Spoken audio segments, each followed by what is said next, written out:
The most obsolete idea is go to school, get a job, work hard, save money, get out of debt, and invest for the long term in the stock market. See, why would you save money when they're printing trillions of dollars? The gap between the 1% and 99% is massive.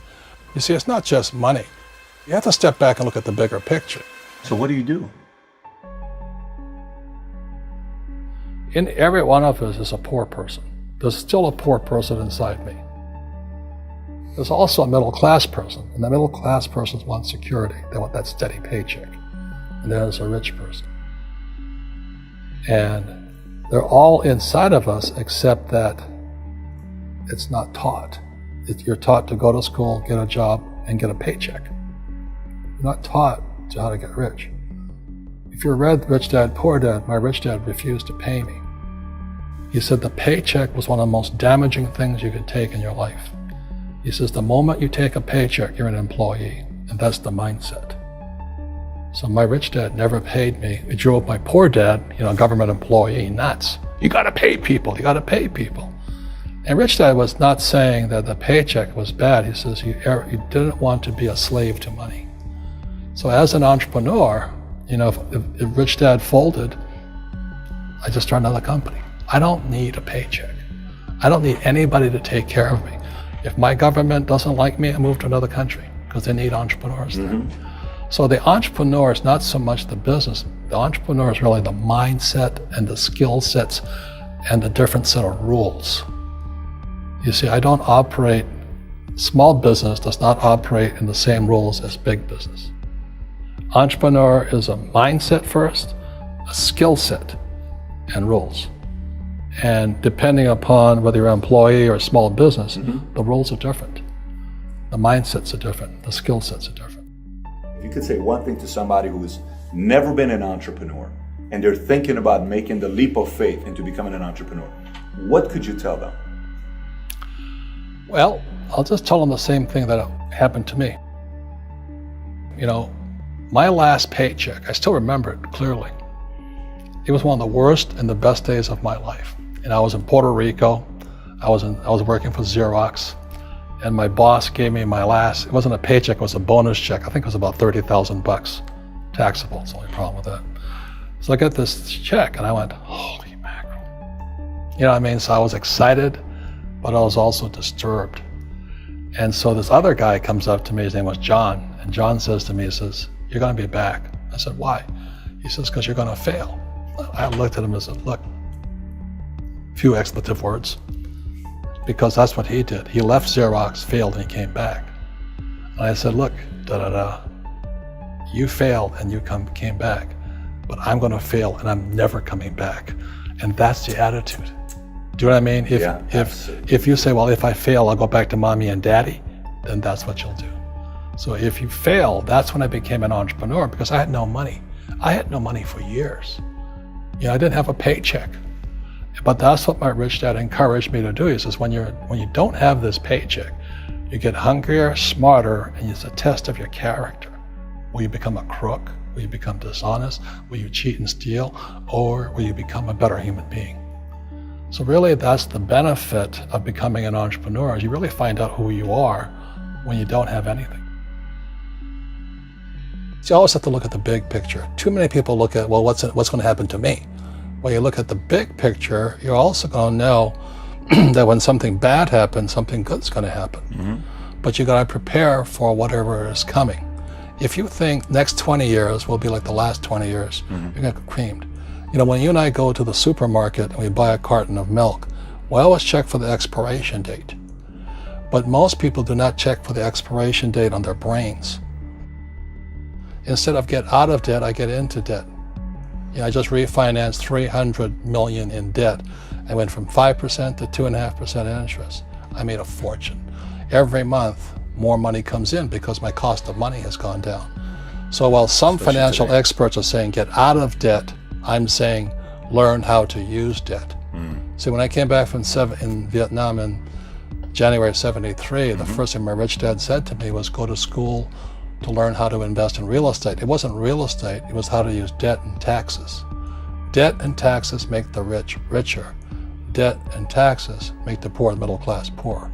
So all the rich guys who are doctors and lawyers or, those guys, they're getting creamed and they don't know why. Doctors are getting creamed.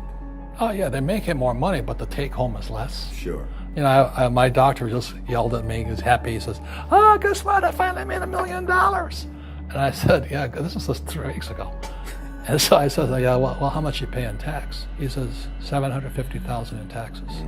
So his net was about $400,000. That's not bad. But when I make $1 million, I keep $1 million. And the reason is because I don't make it by working for money. See, if you work for money, you're taxed. So that's why lesson number 1 in Rich Dad Poor Dad is the rich don't work for money. What we do instead is we create businesses as entrepreneurs. We acquire real estate. I don't invest in the stock market. Okay? So the reason is because as entrepreneurs, I have more control over my income, how much I make, and how much I pay in taxes. And because I'm an entrepreneur as well as an investor in real estate, I pay 0 tax.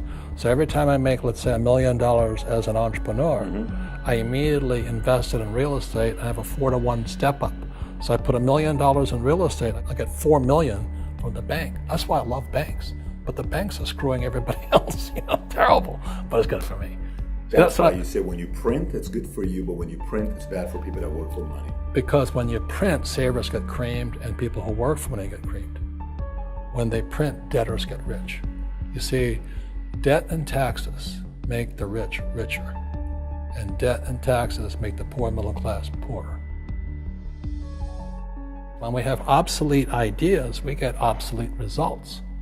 So what's happening for most people, the idea of going to school, getting a job, working hard, saving money, getting out of debt, buying your house because it's an asset, and investing for the long term, is obsolete. The world has changed. The world changed in 1971 when President Nixon took us off the gold standard and money became debt. What if we get rid of school? Then what would happen? Would it be better if we had no educational system at all? No, I'm saying education is more important before. It's just obsolete. There's Moore's Law which states information doubles every 18 months. In other words, everything's obsolete 18 months. So, and this is just a recent phenomenon. So when you come out of school, you're already obsolete. And that's why I'm the old guy, I meet my friends who went to Harvard. I went to Harvard. I said, yeah, that was how long, 50 years ago? Today, the banks are charging you interest to save money. In other words, banks don't want your money because they printed too much of it. And that's why there's this bubbles in stocks and bubbles in real estate and all this. People are dumping the cash because, as I said in here, savers are losers and cash is trash. And yet people are, well, I want a high-paying job. Well, that's an obsolete idea. Get out of debt is an obsolete idea. You should learn how to get into debt, how to use debt to get rich, and they'll never teach you about taxes. The reason the 1% is way up here and the 99% are going this way is because when you print money, 2 things happen: inflation and taxes. It's crushing them. And any entrepreneur thinks, I'm just going to make money, I'm going to start a business and make a lot of money because of what we talk about. They really have got to smell the roses, man. That's not what the real entrepreneurs are doing. Most entrepreneurs, there's 28 million small business owners in America. 24 million are what are one-person entrepreneurs. They're called non-employee entrepreneurs. So and that's what happens is when people don't really understand what an entrepreneur does. So most big people are self-employed, but they're not really entrepreneurs. The self-employed pay the highest taxes of all, and nobody tells them that. Yeah, it's also called the entrepreneurial spirit, but what we were actually talking about was there's no such thing as a bad economy. There's external, you and I, we all have an external economy, but we also have an internal economy, and the willpower is to change our internal economy. So for me, I can see the good and I can see the bad. I don't really give a damn because I'm going to be rich anyway. But a poor person with a poor personal economy, all they're going to see is a bad economy because they don't know how to make money in any economy. And a middle class person, they have a middle class economy. What they want is a nice house and a steady paycheck and the job and the car. And so when you take their job away, to them, that's disaster. Well, since an entrepreneur doesn't have a job anyway, it's no big deal. So all I'm saying to people, and it's what Bucky Fuller taught me, is always two sides, you know what I mean? Unity is plural, at minimum two. So if you think the economy is bad, it's because your economy is bad. If you think that steady, employment is important, then you'll see an economy without jobs.